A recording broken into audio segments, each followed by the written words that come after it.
Сәлем достар, сіздермен бірге Аралбаева. Адам көзіне қарап қанша жыл өмір сүретінін білуге болады. Адам егде тартып қартайған сайын көзінен айырылатыны белгілі.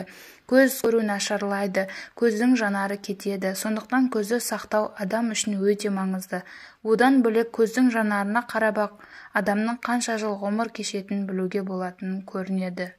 Әсіресе көзі шел басуға шалдыққан, көздің торт қабығы бөліне бастаған адамның өмірі ұзаққа созылмайтын көрінеді. Көздің бұлай нашарлауына бүкіл ағза әсер етеді. Адам ағзасының шаршағанын көрсетсе керек. Зерттеуге сәйкес мұндай адамдардың көбі жүрек ауруларынан қайтыс болған.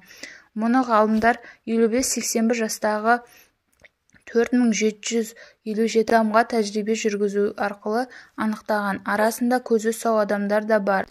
6 жылдың ішінде көзі ауыратындардан 534 адам қайтыс болады. Зерттеу барысында көзі ауруына шалдыққандардың 41% көз жұмған. Ғалымдардың айтуынша адамның жүрек-қан жүйесі бүліне бастаған сәтте көздің көруі де нашарламақ. Сондықтан адамның көзіне қарап жүрек ауруларын анықтауға болатын көрінеді.